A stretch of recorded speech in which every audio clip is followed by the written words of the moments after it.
광활하고 아득히 먼 우주. 이젠 그 미지의 세계에 누구라도 문을 두드려 볼 수 있는 새로운 우주 시대가 도래했습니다.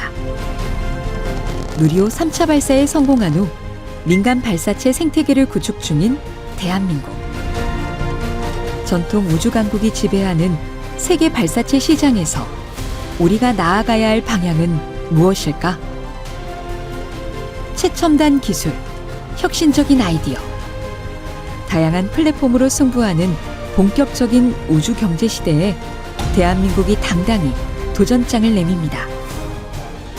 사실 80년대 말부터 이런 우주 개발을 하겠다라고 선언한 국가 중에 이렇게 올라온 건 한국이 유일합니다. 새롭게 준비하는 단계를 통해서 저희들이 제2의 도약을 이룰 거라고 생각합니다. 무한한 가능성을 현실로 만드는 곳. 대한민국도 이제 우주로 갑니다.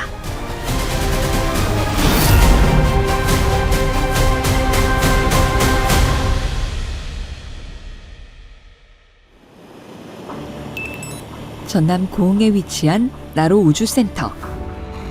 이곳의 일상은 언제나 바쁘게 지나갑니다. 설계부터 개발, 하나부터 열까지 모든 것을 우리 손으로 해냈던 누리호. 대한민국 최초 한국형 발사체라는 목표 아래 성공과 실패를 거듭하며 개발을 이어갔는데요. 각고의 노력 끝에 당당히 하늘로 날아올라 우주로 가는 길을 열어줬습니다. 2023년 5월, 누리호는 두 번째 발사 후 11개월 만에 또다시 발사대에 섰는데요.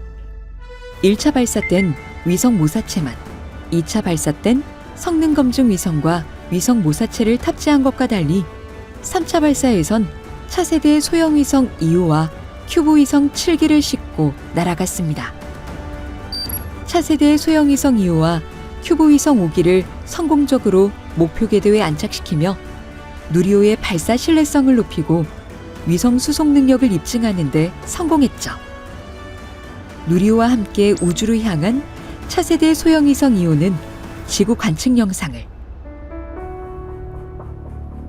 카이로 스페이스의 큐브 위성은 백두산 천지 일대를 촬영해 지상국에 전송했습니다. 누리호의 개발로 우리나라는 고도 700km 지구 저궤도에 1.5톤의 화물 운송 능력을 갖게 되었습니다. 이것은 러시아, 미국, 유럽, 중국 등 우주 선진국에 이어 세계 7번째로 이룬 쾌거로서 그동안 외국 땅에서 외국 발사체를 빌려서 쏘던 우리 위성을 우리 땅에서 우리 발사체로 발사할 수 있게 되었습니다.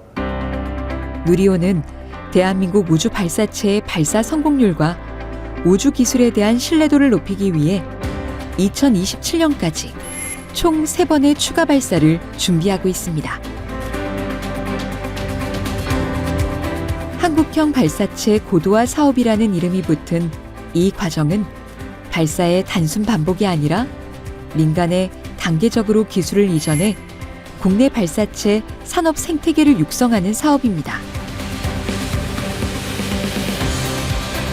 체계종합기업이라고 하는 업체를 선정해서 향후 지속적으로 발사를 수행하는 업무를 담당하는 곳이라고 생각하시면 되겠습니다. 국내에서는 그런 어떤 우주산업에 대한 어떤 밀도 있는 발전을 목표로 하기 위해서 일단 기술을 정부가 갖고 있는, 즉 항우연이 갖고 있는 기술을 정부 쪽에 빠르게 제공을 하고, 그리고 민간 기업이 좀 더 빠르게 성장을 하고자 하는 목적을 두고선 정부가 항우연 기술을 민간에게 주는 것을 좀 주도하고 있는 상황이고요.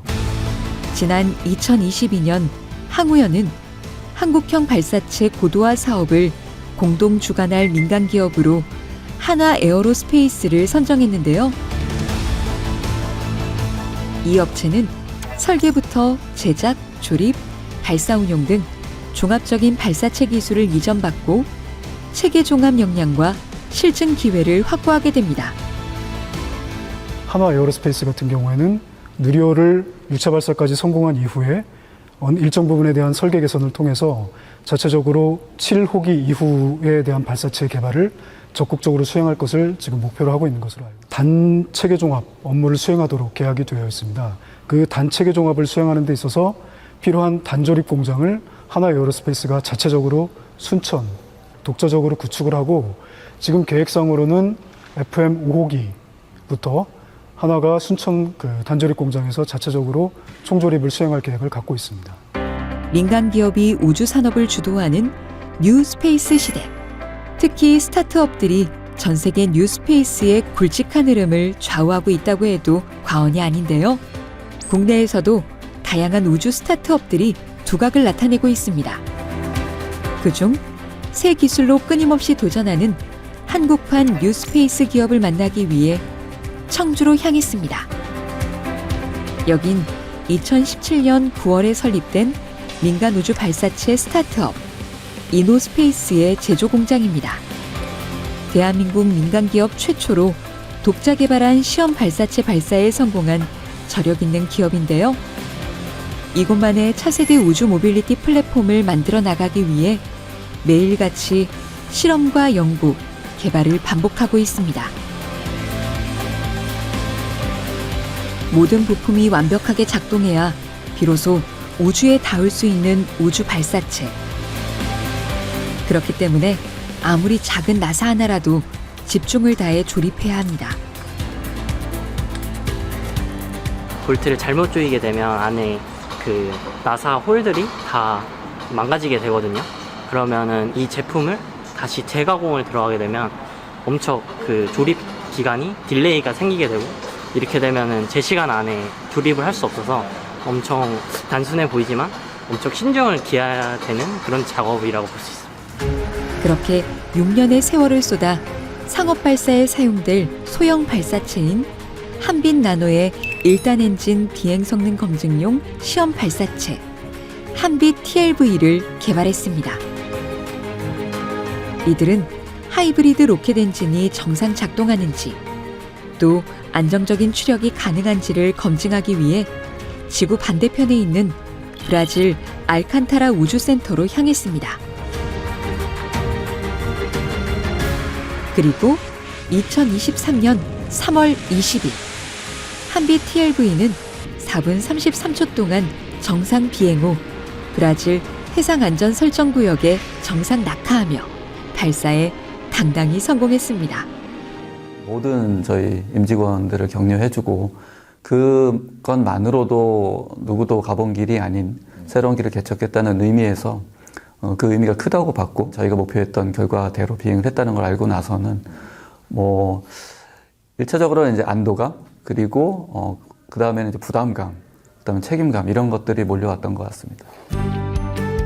우주 발사체 종류는 나노, 마이크로, 소형, 중형, 대형 위성 등 탑재하는 위성 무게에 따라 나뉩니다. 한빛 TLV 발사 성공으로 상업 발사 서비스가 가능한 수준의 엔진 독자 기술을 보유하게 된 이 기업은 마이크로 위성 시장에 진출해 기반을 다진 후 규모를 키워나갈 전략인데요. 수요가 가장 많은 소형 위성 발사 시장에서 이 기업만의 차별점을 두기 위해 엔진의 품질을 높이는 데 주력하고 있습니다. 스페이스X의 발사체는 가격이 상당히 저렴하지만 수십 기의 소형 위성을 모아서 발사하기 때문에 이제 궤도 정확도가 상당히 낮습니다. 대부분의 소형 위성 고객들은 특수한 목적을 가지고 개발하는 경우가 많기 때문에 이런 원하는 궤도에 정확히 투입을 하면서 빠르게 발사할 수 있는 이런 이제 맞춤형 서비스를 원하는 상황이고요. 개념적으로 보자면은 이제 스페이스X의 발사체가 버스라고 한다면 이 로켓랩의 발사체는 이제 택시와 같은, 가격은 비싸지만 이제 서비스 만족도가 높은 이런 차이가 있는 것이고요. 또 이곳에선 발사체를 저렴하고 빠르게 발사하기 위해서 소형 탑재체에 고체 연료와 액체 산화제를 함께 사용하는 하이브리드 로켓을 개발하고 있습니다. 저희는 하이브리드 로켓을 개발을 하고 있는데요. 저희 로켓에서 가장 핵심 기술이 뭐냐라고 하면은 사실 여기 보이고 있는 파라핀 고체 연료입니다. 그 파라핀은 잘 아시는 것처럼 양초의 주 성분인데요. 그 양초 성분인 파라핀에다가 여러 가지 에너제틱한 물질들을 섞어서 로켓의 추진기관으로 활용할 수 있을 정도의 연료를 만들어내는 겁니다. 구조가 액체 로켓 대비해서 단순하면서도 추력의 조절이 가능하기 때문에 위성 발사체에 이제 쓸 수 있는 기능은 충분히 달성을 할 수 있으면서 구조가 단순하기 때문에 이제 빠르고 싸게 만들 수 있고 또 서로 다른 상의 연료와 산화제를 쓰기 때문에 유사시에 이제 폭발을 하지 않는 안전성이라는 장점도 갖고 있습니다. 하이브리드 로켓 개발에서 가장 어려운 점은 설계 단계에서 예측한 값과 엔진이 실제로 작동했을 때 달성된 값의 오차가 크다는 점인데요. 오차 범위를 줄이기 위해 방대한 실험과 단연간의 기술 축적이 필요합니다. 따라서 국내 우주 스타트업의 국가적인 지원책이 뒷받침돼야 한다는 입장이죠. 사실은 처음 발사하는 발사체고, 그럼 이 발사체에 대한 이제 신뢰성에 대한 의구심이 있는 상황입니다. 그럴 때 이제 그걸 좀 풀어줄 수 있는 방법은 결국 국내에서 개발하고 있는 어떤 정부의 공공위성이나 이런 것들을 선제적으로 이렇게 저희에게 발주를 해주면 그걸 바탕으로 저희가 신뢰성을 확보하고 그런 성과들을 바탕으로 이제 본격적으로 해외 수주가 진행이 될 수 있는 그런 구조가 마련되기 때문에 지금은 이제 그런 요청을 많이 하고 있는 상황입니다. 한국판 스페이스X라 불리는 이 기업은 이제 실제 위성 운송에 사용할 한빛 나노를 제작해 발사할 준비에 들어갔는데요. 앞으로 국가 연구기관으로부터 단 분리나 페어링 분리 기술을 이전받아 저비용, 맞춤형 신속 발사 솔루션으로 소형 위성 발사 시장에 미래 혁신을 실현하는 게 목표입니다. 단기적인 목표로는 전 세계 소형 발사체 기업에서 선도 기업이 되는 게 목표고요. 그러려면 결국 이런 고체 연료라든지 또 저희 다른 핵심 기술 중에 하나인 전기 모터 펌프라든지 이런 부분에 있어서 계속 성능 고도화를 시도를 할 거고요.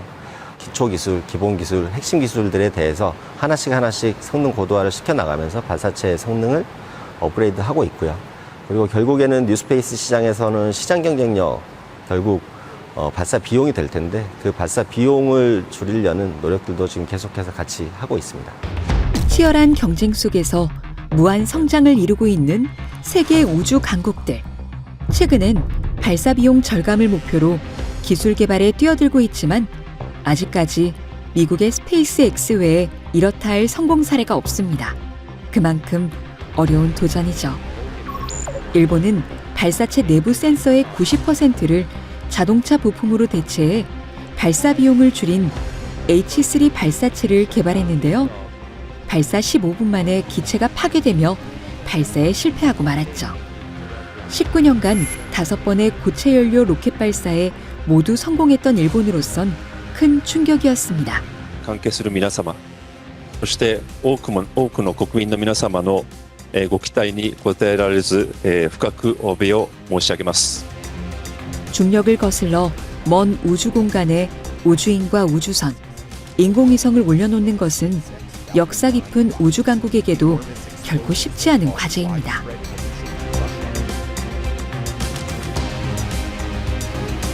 세계 최고 수준의 발사체 재활용 기술을 가진 스페이스X 역시 100% 재활용이 가능한 새로운 대형 우주선 스타쉽을 비행 시험하고 있는데 최근 진행한 두 번째 시험 비행까지는 성공을 거두지 못했습니다. 천문학적인 비용과 수십 년의 연구 개발, 그리고 반복되는 실패. 그런데도 우리가 우주의 문을 무수히 두드리는 이유는 무엇일까? 그건 바로 이 미지의 세계에 인류의 미래가 달려있기 때문입니다. 네, 우주 산업이 이제 앞으로는 소형 비행체 등 이런 것을 통해서 굉장히 많이 활성화될 거라고 생각하고요. 자원 개발도 우주 산업의 한 부분이 될 수 있고 다양한 산업의 미래를 사실은 우주 산업을 통해서 개척할 수 있다고 생각을 했습니다. 우주에 있는 행성 중에는 굉장히 그동안 저희들이 경험하지 못했던 천연 자원들이 묻혀 있을 수 있는 가능성들도 타진이 되고 있거든요. 그렇다 그러면 거기까지 어떻게 갈 것인가라고 하는 부분을 고려했을 때는 행성 탐사를 할 수 있는 기술들이 필요하다라고 하는 부분입니다. 미래 인류의 기반이 되는 우주 탐사. 세계는 도전을 멈추지 않습니다. 최근 중국의 한 민간 기업은 세계 최초로 메탄 엔진 로켓 발사에 성공했는데요. 메탄 로켓은 액체 수소보다 밀도가 높고 저렴해 연료를 많이 실을 수 있고 관리가 쉽습니다. 특히 화성 등 다른 행성에서 메탄을 수집하기 쉽기 때문에 지구와 행성을 오가는 우주선이 연료로 사용하기에 더 유리할 것으로 여겨집니다. Rockets, engines, and launch services, and we have successfully launched a mission, which is first in the world to use liquid methane, liquid oxygen fuel, and send our rocket into orbit. 또 올해 인도는 인류 최초로 달 남극 착륙에 성공하고 태양 탐사선을 발사했죠. 4,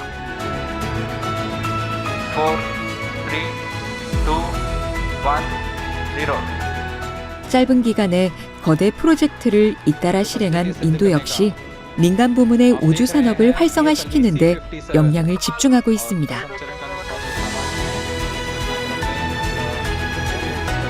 To encourage that, the government has brought a new policy in 2023 called Space Policy, where we created a new institution called InSpace to handhold the private and come up with the capability in space. 또 한국이 저궤도 위성을 탑재할 수 있는 누리호 발사에 성공한 것은 매우 인상적이었다고 말하며 현재 한국항공우주연구원이 진행 중인 차세대 발사체 개발도 중요하다고 거듭 강조했습니다. I happen to see the type of developments that were taking place in propulsion, both in solid and liquid in Korea. I'm really impressed by the work which you do. And the capability which you now mentioned about the 1.5 ton LEO is really an important capability for you to put most of the scientific missions, observational platforms in space. But I hope that you will definitely grow in terms of capability in the future with the ability to put geosynchronous satellites and communication satellites on board. 그렇다면 세계의 우주 경쟁은 언제부터 시작됐을까? 그 역사는 1953년 소련 정부의 대륙간 탄도 핵미사일 개발에서 시작됩니다. 이후 소련은 1957년 스푸트니크 1호 발사에 성공. 1961년 4월엔 우주비행사 유리 가가린을 우주선에 태워 비행하는 데 성공합니다. 인류 최초 생명체 발사, 인류 최초 유인 우주 왕복, 인류 최초 우주 유영 등에 성공한 소련. 이를 일명 스푸트니크 쇼크로 규정한 미국은 나사를 설립해 꾸준히 우주 기술 개발에 전념하는데요. 마침내 1962년 미국의 우주 비행사 존 글렌은 우주선으로 지구 궤도를 돌았고 1969년엔 인류 역사상 최초로 달 표면에 착륙합니다. 하지만 막대한 예산을 투입한 국가 주도의 우주 개발은 점점 한계에 다다랐고 스페이스 X와 같이 도전 정신과 첨단 기술로 무장한 민간 기업의 등장과 미국 정부의 적극적인 지원이 이루어지며 비로소 민간 주도의 뉴 스페이스 시대가 열리게 됩니다. 공위성과 같은 우주 화물의 운송에는 막대한 비용이 소요되어 있기 때문에 보다 낮은 가격으로 우주 수송을 가능하기 위한 기술 경쟁이 꾸준히 이어져 왔습니다. 대한민국 발사체의 역사는 1990년대로 거슬러 올라갑니다. 1993년 순수 과학 목적인 과학로켓 1호 발사로 로켓 기술 민간 활용 시대에 진입한 대한민국. 2002년엔 과학로켓 3호 발사로 우주 발사체 기반 기술을 확보합니다. 2013년엔 최초 우주 발사체 나로호 발사에 성공. 2022년엔 순수 독자 기술로 개발한 누리호까지 성공시키며 우주개발 G7의 본궤도에 올랐습니다. 20세기 중후반부터 시작된 우주 발사체의 역사. 이제 세계 발사체 시장은 더 빨리, 더 많이, 저비용으로 발사할 수 있는 효율성과의 싸움을 벌이고 있습니다. 발사체의 효율성 높이기 위해 기업들이 연구하는 분야는 첫째, 재사용 발사체입니다. 재사용 발사체는 발사한 뒤 인공위성 등을 궤도에 올려놓고 다시 지구로 되돌아와 재발사할 수 있는 발사체를 말하는데요. 대표적인 게 스페이스 X의 우주 발사체 펠컨 9입니다. 스페이스X는 발사체 1단 재사용으로 1년 5개월 만에 50회 발사에 성공하며 발사 빈도는 높이고 비용은 획기적으로 낮추고 있습니다. 또 적재한 화물을 보호하고 공기 저항을 최소화하기 위한 페어링, 화물과 우주인을 국제우주정거장으로 실어 나르는 데 사용하는 캡슐도 재사용하고 있습니다. 세계를 놀라게 한 재사용 발사체의 등장. 회수 방법도 여러 가지로 연구 중인데요. 스페이스X처럼 특정 시점에서 엔진을 재점화한 추진력으로 로켓을 제자리에 돌아오게 할 수도 있고, 헬리콥터를 사용해 회수하는 방법, 발사대에 달린 로봇팔로 발사체를 잡아서 발사대에 다시 거치하는 방법 등 고도의 기술력을 총동원하고 있습니다. 새 위성을 발사할 때마다 킬로그램당 수천만 원이 드는 반면 재사용 로켓 등 부품을 적극적으로 활용하면 30% 이상 비용을 절감할 수 있습니다.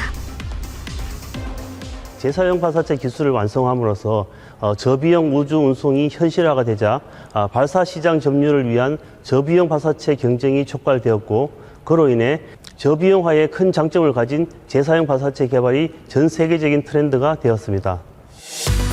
한국항공우주연구원도 재사용 발사체에 대한 기술 개발에 착수했는데요. 발사 비용 절감 등의 장점을 가진 재사용 발사체가 앞으로 발사체 시장의 방향이 될 것이기 때문입니다. 저희 한국항공우주연구원은 2022년부터 추력 조절 및 재점화가 가능한 발사체 1단용 대형 엔진의 핵심 기술 선행 개발을 진행 중에 있으며, 정밀 유도 제어 기술, 자세 제어 기술 등의 핵심 기술도 점진적으로 확보할 예정이며, 산업체와 협력하여 2027년 시연을 목표로 재사용 발사체 시연체에 대한 연구도 시작한 상태입니다. 현재 항우연은 2032년까지 달에 한국산 우주 발사체로 달 착륙선을 보낼 계획을 세우고 있는데요. 목표 달성 직후 재사용이 가능한 국산 우주 발사체를 등장시키겠다는 목표를 갖고 있습니다. 발사체의 효율을 높이는 또 다른 방법은 동체를 가볍게 만드는 겁니다. 누리호를 제작할 때도 동체 제작에 많은 공을 들였는데요. 누리호 동체 두께는 1.4mm, 무게가 가벼우면서도 강도는 훨씬 강한 탄소 섬유 기반 복합 소재를 활용했습니다. 경량화가 사실 엔진만큼 굉장히 중요합니다. 스킨도 경량화가 돼야 되고, 탱크, 그 다음에 엔진 자체의 무게, 공급계 무게, 이런 것들 전체적으로 다 경량화가 돼요. 탄소 복합 재료 이런 것들을 이제 온갖 거를 다 사용을 하는 이유가 하여튼 가볍게 만들기 위해서예요. 이뿐만이 아닙니다. 세계 우주 기업들은 3D 프린팅을 이용해 비용을 대폭 낮춘 발사체를 제작하거나 자동차 공장 시설을 활용해 소형 로켓을 제작하는 등 다양한 방법으로 효율성과의 경쟁을 이어가고 있는데요. 지난 10월엔 이러한 글로벌 우주 개발의 흐름을 한눈에 볼 수 있는 세계적인 행사가 열렸습니다. 한국에서 비행기를 타고 약 12시간을 날아가면 도착할 수 있는 나라 아제르바이잔. 면적은 남한의 약 85%에 인구는 1,000만 명이 조금 넘는 작은 나라지만 석유와 천연가스를 유럽으로 많이 수출하는 산유국으로 불의 나라라고 불리기도 합니다. 이곳의 수도인 바쿠에서 지난 10월 2일부터 6일까지 국제우주대회가 열렸습니다. 국제우주대회는 1950년 파리 총회 이후 매년 개최되고 있는 우주 분야 최고의 국제행사로 세계 각국의 우주기업과 정부기관 등이 참가해 우주 핵심 기술을 실증하는 글로벌한 우주 협력의 장입니다.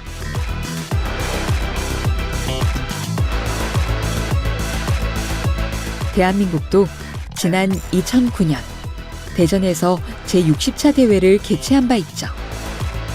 IAF라고 국제우주연맹이라는 그 기구가 있습니다. 거기에는 전 세계 한 75개국이 가입이 되어 있고 세계의 어떤 최고의 그 전문가들이 다 그 회원으로 가입이 되어 있는 그런 이제 국제 연맹이고요.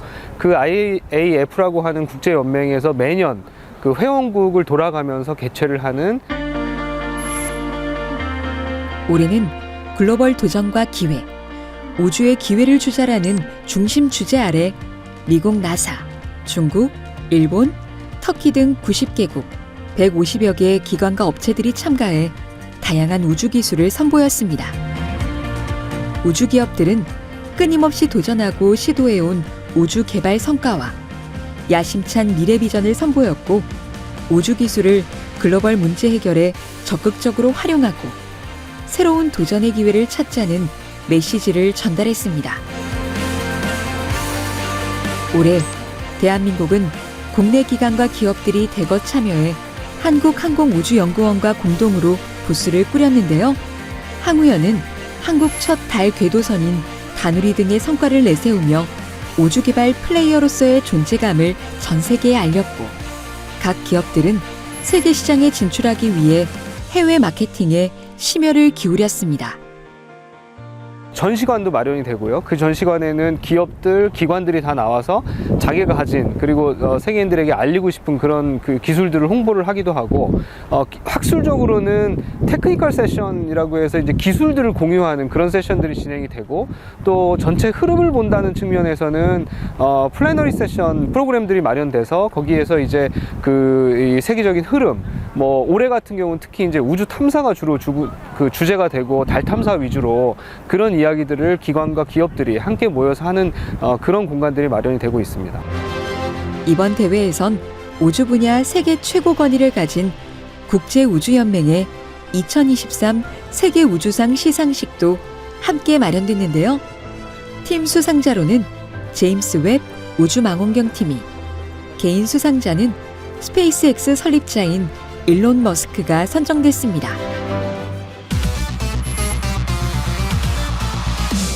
이번 대회의 메인 스폰서는 중국이었습니다. 전시장 전체 면적의 7분의 1 이상을 차지하며 중국 국가항천국을 필두로 공기업, 대학, 민간기업 공동 부스를 배치해 자국의 우주 발사체 시리즈, 우주 탐사, 위성항법, 인공위성 등 다양한 볼거리를 선사해 사람들의 발길이 끊이지 않습니다.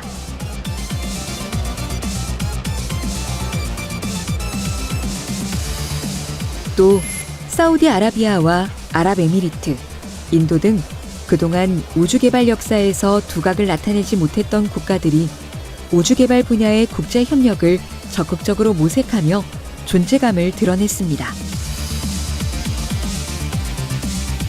한편 친러시아 국가로 분류되는 아제르바이잔에서 개최한 국제우주대회에 미국과 유럽은 참가 규모를 대폭 축소했는데요. 러시아나 이스라엘 전쟁에서 위성과 군사 드론 등의 중요성이 커지면서 우주 시장에서도 신냉전 분위기가 감지됐습니다. 한국항공우주연구원 이상률 원장은 우주대회 현장에서 ISEB라는 국제학생 프로그램을 통해 세계 여러 나라의 학생들을 만나며 우주에 대한 다양한 생각을 나눴습니다. 인터내셔널 스페이스 에듀케이션 보드라고 ISEB이라고 부르는 그런 쪽인데, 저는 개인적으로 여기 한 3번 정도 참석을 하고 있습니다.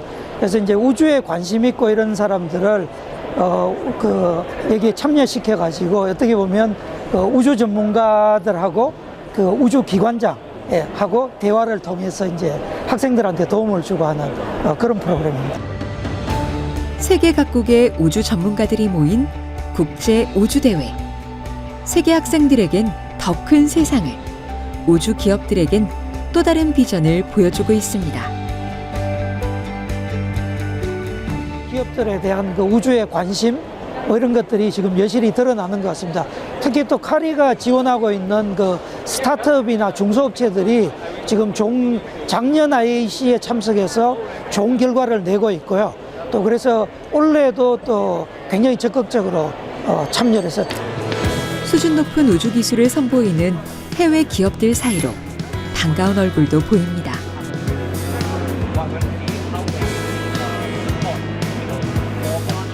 바로 한빛 TLV 개발 취재 중에 만났던 이노스페이스 김수종 대표입니다.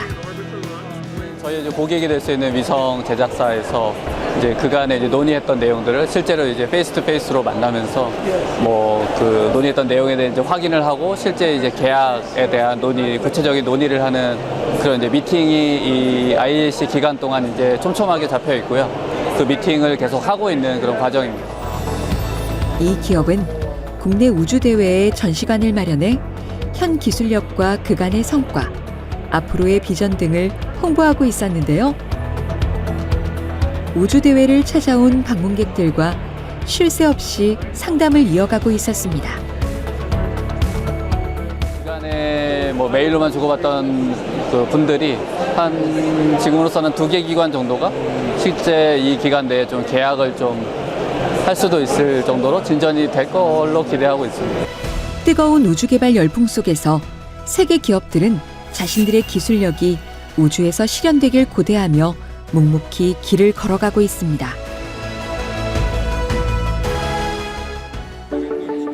국제우주대회 일정을 마치고 프랑스 남서부에 위치한 툴루즈로 이동했습니다. 붉은빛 벽돌로 지은 건물이 많아 장미도시라는 애칭으로도 불리는 툴루즈는 프랑스 남부 최대의 교통, 산업, 문화의 중심지입니다. 특히 항공우주 산업이 발달했는데요. 세계 최대의 상업용 항공기 제작회사인 에어버스 본사와 프랑스 국립우주연구센터 등 400여 개의 우주 관련 회사가 모여 있습니다. Toulouse est la capitale européenne du spatial. C'est-à-dire que plus du quart des emplois dans le monde du spatial sont basés à Toulouse ou dans sa région, au niveau européen. Et c'est toute la chaîne de valeur de la filière qui est réunie ici. Agence spatiale française, le CNES, Airbus et Thales Alenia Space, qui sont 2 très grands fabricants mondiaux d'équipements satellitaires, des laboratoires de recherche comme l'ONERA par exemple, l'Agence spatiale européenne aussi, beaucoup de start-up, d'entreprises, de PME, des grandes écoles. Et puis, vous avez donc un établissement dont la vocation est de vulgariser ce spatial. 툴루즈는 1961년 지방 분권화 정책에 따라 항공우주산업 집적화를 시작했는데요. 우주연구시설뿐만 아니라 항공우주 분야의 전문학교와 연구소, 기업 등이 함께 모여 시너지 효과를 발휘했습니다. 또한 연구인력의 정주 여건 등 다양한 문제에 오랜 시간과 노력을 기울인 결과 이젠 훌륭한 인프라를 갖춰 많은 우주 관련 인재들이 모여드는 기회의 땅이 됐습니다. C'est des entreprises qui recrutent beaucoup et on a aussi beaucoup d'écoles à Toulouse qui forment sur ça. Donc ça permet de se former ici à l'école pour ensuite être recruté dans une entreprise et de rester dans la même ville. Et Toulouse est une ville qui plaît beaucoup aux jeunes, donc travailler et s'installer ici, le mieux c'est de travailler dans l'aérospatial. Voilà, si on veut travailler dans l'aérospatial, on va plutôt se tourner vers Toulouse. 툴루즈를 찾는 관광객들이 첫 번째 여행지로 손꼽는 곳은 툴루즈 우주박물관입니다. 1997년에 개관한 이곳은 주제 전시관과 야외 전시물이 있는 정원 등으로 구성되어 있는데요. 천체 관람실부터 3D 영상 상영관, 어린이 체험 전시관 등 우주와 우주항공 산업에 관한 다양한 자료들이 모인 거대한 테마파크에 가깝죠. 이곳의 상징물은 실물 크기로 전시된 높이 55m의 아리안 5호 발사체입니다. 세상에서 가장 믿을 만한 로켓이라고 불리죠. À la Cité de l'Espace, en fait, il y a énormément de choses qui se font pour le public famille. Donc ça permet, quand on vient à Toulouse, de pouvoir faire quelque chose avec ses enfants, en famille. Et c'est surtout une journée complète, parce qu'il y a beaucoup d'animations et de choses à voir. Et l'espace, c'est un sujet qui nous passionne tous. Donc on a beaucoup de gens qui, quand ils viennent à Toulouse, veulent visiter la Cité de l'Espace. 약 35,000제곱미터의 넓은 야외 광장과 2,000제곱미터의 전시 공간을 갖춘 툴루즈 박물관에선 항공우주에 대한 다양한 지식은 물론 달 중력 체험, 에어버스 생산 과정 견학, 소유주호 탑승 체험 등 우주 관련 프로그램을 다채롭게 체험할 수 있어 관광객들에게 인기가 많은데요. 실제로 세워진 지 3년 만에 관람객 100만 명을 돌파하고 지금도 해마다 20만 명이 넘는 사람들이 꾸준히 방문하고 있습니다. Parce qu'on est en sortie scolaire avec le lycée et du coup voilà, on est venu faire une sortie sur parce qu'on travaille sur un thème en cours sur l'espace et du coup pour se documenter sur l'espace. C'est très intéressant parce qu'on apprend beaucoup de choses, c'est assez ludique donc c'est intéressant d'en apprendre plus sur l'espace et les moyens qu'on a eu pour y aller. On est venu ici dans le cadre d'une sortie scolaire en matière d'histoire, géographie, sciences politiques et géopolitique. Je pense que la technologie française, elle est de très bonne qualité parce qu'on a une place, on a réussi à envoyer Ariane dans l'espace grâce à la coopération avec des pays d'Europe et on réussit à être très impliqués comparé à d'autres pays, par exemple des grandes puissances. On réussit à être très impliqués dans la conquête de l'espace.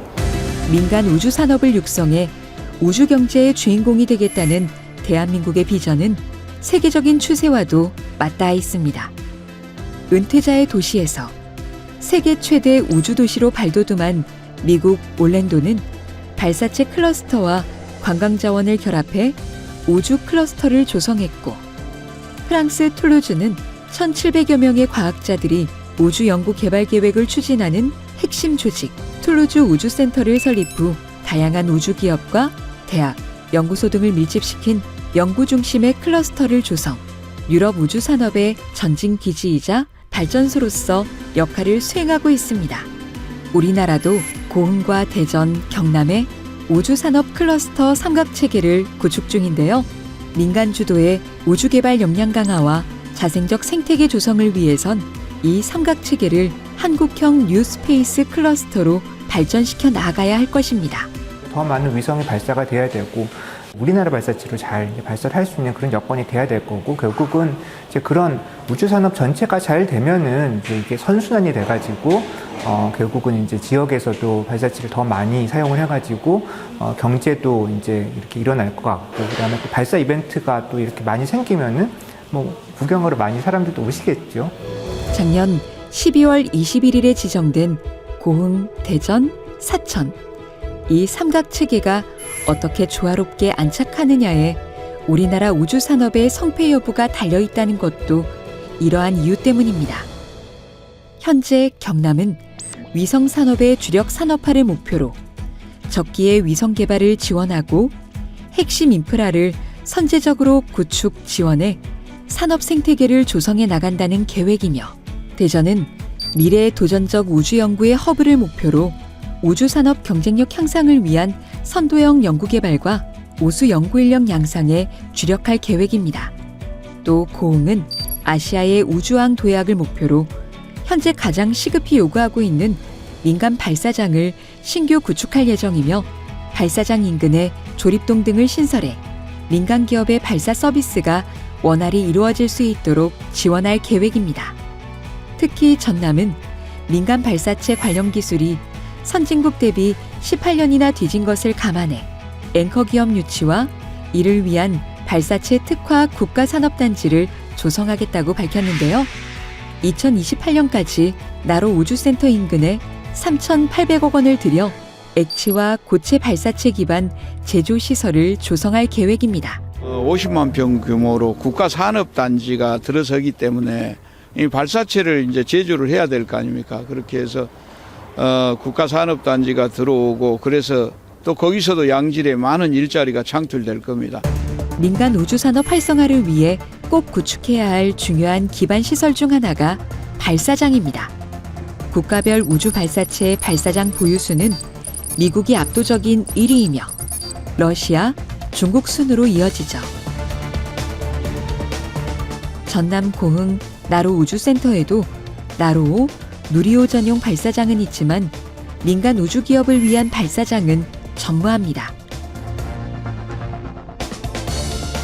현재 국내 민간 기업은 발사체를 발사하려면 해외로 나갈 수밖에 없는데요. 한빛 TLV를 발사할 때도 발사장 이용료와 운송료 등 막대한 비용을 들여 브라질까지 가야만 했죠. 그 수익을 내면서 발사를 하려면 결국은 빠른 속도로 발사 횟수를 급격히 늘려야 됩니다. 연간 수십 회 수준의 발사를 달성을 해야 되는데 발사장, 발사대 하나를 이용해서는 그 횟수를 달성하기가 어렵습니다. 그런 다수의 발사장, 그러면서 좋은 위치에 있는 발사장을 확보하는 게 사업성 측면에서는 상당히 중요하다고 보고 있습니다. 세계에서 가장 적도에 가까운 발사대인 브라질의 알칸타라. 나사가 만든 플로리다주 케이프 커네버럴 케네디 우주센터 발사대 등은 세계의 많은 우주기업이 찾아오며 이용률이 늘고 있는 추세입니다. 고흥의 다양한 연료와 규모의 발사체를 발사할 수 있는 국내 최초 민간 발사대가 건립된다면 그 활용 가치는 더욱 커질 것입니다. 현재 민간 발사장 구축 인허가 절차는 모두 완료됐고 2024년부터 본격적으로 민간 발사장 구축이 진행될 예정인데요. 필수 인프라가 적기에 구축됨에 따라 우주강국 도약을 위한 핵심 사업이 속도감 있게 추진될 것으로 예상되고 있습니다. 민간에서도 지금 복수의 기업들이 요거를 발사체를 개발을 하고 또 그것도 지금 뭐 액체, 그다음에 뭐 하이브리드, 그다음에 뭐 고체로 하겠다라는 회사들도 있고 되게 다양한 발사체들이 있는데 그런 발사체들이 지금 발사를 할 수 있도록 지금 발사장을 확보를 한다는 거는 결국 우리나라가 발사체 하나가 아니고 발사체 포트폴리오, 발사체 패밀리를 지금 이제 잘 개발해가지고 운영을 할 준비를 한다는 그런 차원이라고 생각을 해요. 발사를 할 수 있는 데가 한 군데밖에 없으면 애초에 할 수도 없겠죠. 그런 측면에서 중요하다고 생각하면 될 것 같습니다. 대한민국의 우주 발사체는 이제 우주를 향한 큰 걸음을 내디뎠습니다. 전 세계 우주 산업 시장 규모는 2040년에 1조 1000억 달러, 하나로 1365조에 달할 것으로 전문가들은 예상하고 있는데요. 우리 정부는 향후 5년 안에 우주산업 관련 예산을 2배로 늘리고 현재 약 1%인 세계 우주산업 시장 점유율을 2045년까지 10%로 높인다는 계획을 발표했습니다. 우리는 누리호 발사 성공으로 위성 기술과 발사체 기술을 동시에 갖춘 세계 7대 우주 강국이 됐습니다. 본격적인 우주 경제 시대를 열기 위해 정부도 과감하게 투자할 것입니다. 누리호의 뒤를 잇는 차세대 발사체 개발 사업도 본격적으로 가동했는데요.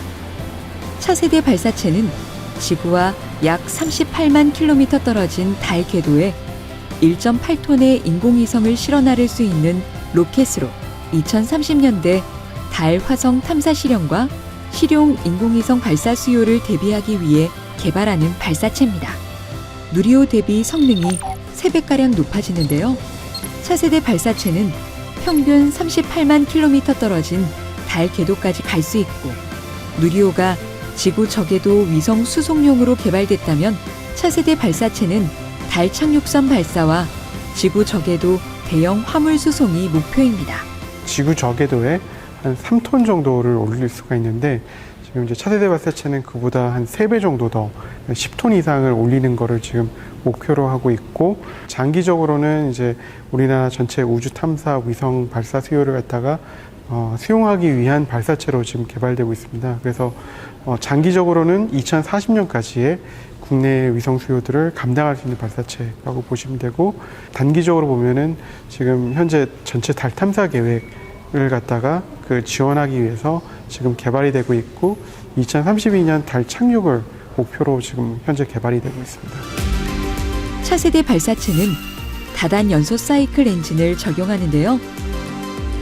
이 엔진은 추력 조절과 재점화가 가능해 재사용 발사체를 구현할 수 있습니다. 발사할 때 보면 검은색으로 이제 연기가 나오게 됩니다. 그 연기를 갖다가 어떻게 보면 다시 연소를 시켜가지고 효율을 높이는 그 엔진이라고 보시면 됩니다. 그래서 차세대 발사체에서는 이제 다단 연소로 하면서 효율을 더 높이면서 추력이 이제 75톤에서 100톤으로 늘어나게 됩니다. 특히 이 발사체는 설계 단계부터 민간 기업이 참여하는 첫 발사체 개발 사업으로 민간의 발사체 역량을 높이고 세계 시장에서 경쟁력을 갖춘 발사체 개발에 포문을 열어줄 것으로 기대를 모으고 있습니다. 차세대 발사체는 이제 기술은 한번 어느 정도 축적이 됐고 이걸 좀 더 고도화를 하는 측면이 있고 가능하면은 좀 더 경제성 있고 이제 향후 세계 무대에 어떻게 보면 진출할 가능성이 있는 발사체라고 보시면 됩니다. 그래서 향후 우리나라 우주 개발의 많은 부분을 어떻게 보면 감당할 수 있는 발사체가 될 걸로 생각이 됩니다. 세계 우주 시장에서 대한민국이 차지하고 있는 비율은 1% 남짓. 역으로 생각하면 우리에겐 99%의 가능성이 열려 있습니다.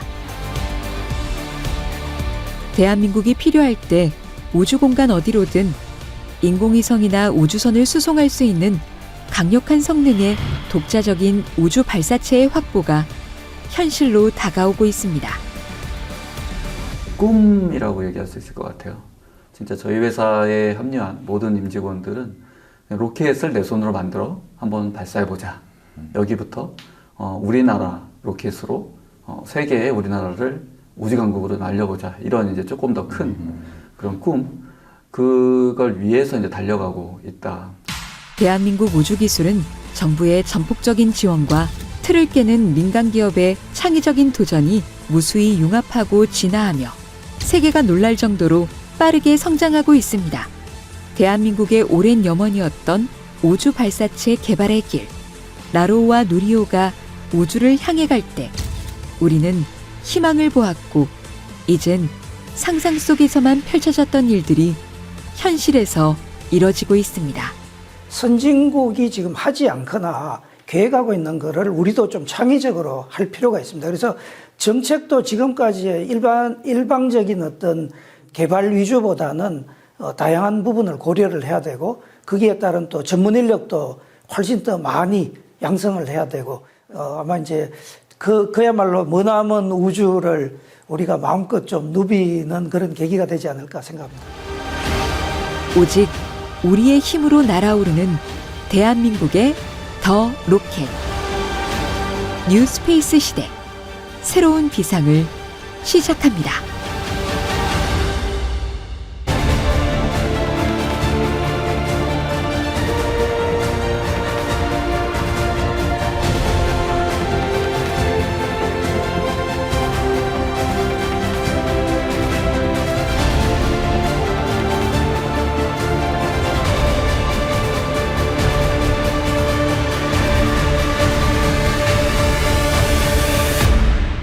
Alex, sit for the time that we have events. 1, 2. Okay? 1, 1, 2. A great opportunity for us to continue to build on the relationship.